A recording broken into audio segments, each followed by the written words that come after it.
여러분 안녕하십니까? 6.3 조기 대선 공식 선거운동 시작과 함께 김문수 국민의힘 후보의 지지율이 급등하면서 이재명 더불어민주당 후보와의 지지율 격차가 선거운동 초반에 벌써 한 자릿수로 좁혀졌다는 여론조사 결과가 나왔습니다. 민주당 후보 이재명과 국힘당 후보의 지지율 격차가 10% 미만의 한 자릿수대로 좁혀진 조사 결과는 이번이 처음입니다.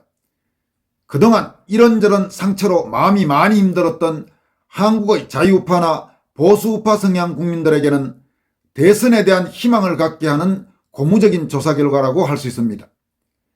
이재명의 선두체제는 아직 여전하지만 비상계엄과 탄핵정국, 국힘당 대선 후보 확정 및 등록 파동을 거치면서 혼란을 빚기도 했던 보수 표심이 본격적인 대선 전국이 열리면서 결집하고 있습니다.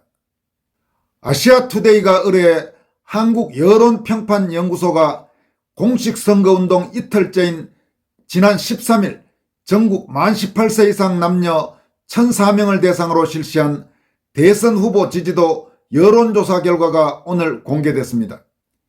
대통령 후보들이 확정됐습니다. 만약 내일이 대통령 선거일이라면 선생님께서는 누구에게 투표하시겠습니까? 라는 질문에 이재명 후보가 47%로 선두였고 김문수 후보가 39%로 뒤쫓았습니다. 두 사람의 지지율 격차는 8%포인트였습니다. 김문수 후보는 같은 기관에서 후보 등록 확정 전인 9일 실시한 직전 조사 때 지지율보다 19%포인트나 급등했습니다. 당시 조사에서 한덕수 전 총리가 올렸던 18%의 지지율을 온전히 흡수하고도 1%포인트가 더 높아진 것이라는 분석입니다. 반면 이재명 후보의 지지율은 지난주보다 1%포인트 소폭 하락했습니다. 이에 따라 김문수, 이재명, 김문수 두 후보 간 격차는 9일 조사 때 28%포인트에서 나흘 만에 8%포인트로 무려 20%포인트나 좁혀졌습니다. 김문수 후보 입장에서는 현재 추세라면 골든크로스, 즉 지지율 역전을 기대해 볼 수도 있는 상황이 됐습니다. 한편 이재명, 김문수 후보에 이어 지지율 3위는 이준석 개혁신당 후보로 지난 조사 때보다 2%포인트 상승한 8%로 조사됐습니다. 또 무소속 황교안 후보와 민주노동당 권영국 후보가 각각 1%였고 자유통일당 구주화 후보와 무소속 송진호 후보는 0%대로 조사됐습니다.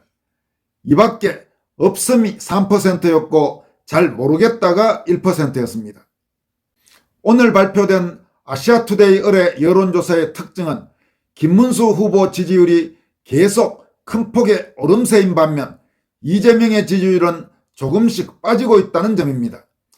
이에 따라 두 사람의 지지율 격차가 처음으로 10% 미만의 한 자릿수로 좁혀졌습니다. 또 민주당 이재명과 민주노동당 권영국을 합한 범좌익 진영과 국힘당 김문수, 개혁신당 이준석, 무소속 황교안 등 범우익 진영의 합산 지지율이 각각 48%로 동률을 이뤘습니다. 이에 따라 윤석열 대통령 출당 논쟁 등 국민의힘 내 내부 총질이나 분탕질을 멈추고 선거 구도를 철저하게 김문수 대 이재명의 싸움으로 전환시킨다면 충분히 해볼 만한 대선이 되고 있다고 할 수 있습니다. 한편 국민의힘 중진인 윤상현 의원은 오늘 지금은 내부 전선이 아니라 외부 전선에서 싸워야 할 때라면서 윤석열 전 대통령에게 탈당을 요구하는 것은 체제 수호 전쟁을 치르다 쓰러진 장수를 내치는 것과 다름없고 더 나아가 전선을 내부로 돌려 자중질환을 부추기는 처사라고 강조했습니다. 윤 의원은 다음과 같이 자신의 입장을 밝혔습니다. 지금은 내부 전선이 아니라 외부 전선에서 싸워야 할 때입니다. 윤석열 전 대통령의 탈당을 둘러싼 당내 논쟁이 거세지고 있습니다. 그러나 지금은 당이 내부 논쟁에 몰두할 때가 아니라 자유대한민국을 지키기 위한 전선에 집중해야 할 때입니다. 이번 대선은 자유민주주의 체제를 지키느냐 지키지 못하느냐를 결정짓는 절박한 체제 수호 전쟁입니다. 그 선봉에서 김문수 후보가 싸우고 있으며 우리는 그 전선을 함께 지켜야 합니다. 이러한 엄중한 시기에 윤석열 전 대통령에게 탈당을 요구하는 것은 체제 수호 전쟁을 치르다 쓰러진 장수를 내치는 것과 다름없습니다. 더 나아가 전선을 내부로 돌려 자중질환을 부추기는 처사입니다. 우리는 지도자를 비판할 수 있습니다. 그러나 위기의 책임을 함께 나누고 어려움도 함께 감당하는 자세가 필요합니다. 자산은 나누되 부채는 회피하는 감탄고토식 정치는 이제 멈춰야 합니다. 저는 과거 이명박 전 대통령과 박근혜 전 대통령의 탈당에도 일관되게 반대해왔습니다. 저는 지난번 김문수 후보의 교체에 대한 비대위의 결정에 대해 강력히 반대했습니다. 이것은 정도가 아니기 때문입니다. 윤석열 전 대통령에게 탈당을 강요하는 것 역시 정도가 아닙니다. 스스로 판단할 수 있도록 하는 것이 공당의 품격이며 보수의 도리입니다. 지금 우리가 싸워야 할 것은 내부 전선이 아니라 반이재명의 체제 수호 전쟁의 외부 전선입니다. 감정이 아닌 대의로, 정략이 아닌 원칙으로 행동해야 할 때입니다. 윤상현 의원의 오늘 이 글에 대해서는 전적으로 공감합니다. 어제 나경원 의원도 비슷한 취지로 윤 대통령에게 탈당을 권유하거나 출당시키는 것은 옳지 않다. 그리고 당내 분탕질을 하는 것은 멈춰야 한다. 이런 취지의 입장을 밝혔습니다만은 지금 국민의힘 중진 의원들 중에 그래도 나경원, 윤상현 이런 의원들이 최근 보면 가장 믿음이 가는 정치인이라고 할 수 있습니다. 윤상현 의원의 오늘 입장은 또 한동훈이나 혹은 조경태나 혹은 안철수나 이런 사람들에 대해서 자신의 입장을 분명히 밝힌 것이라고도 볼 수 있습니다. 이어서 최근 소셜미디어 공간에 아주 촌철살인의 짧은 글이 하나 올라와 있는데 지금 이 글이 상당히 화제가 되고 있습니다. 이 내용을 여러분들에게 소개해 드리도록 하겠습니다. 김문수가 나오니 재명이가 가난파리를 안함. 김문수가 나오니 재명이가 민주파리를 안함. 김문수가 나오니 재명이가 경기도지사 치적파리를 못함. 김문수가 나오니 재명이가 인권파리를 못함. 김문수가 나오니 재명이가 소년공파리를 안함.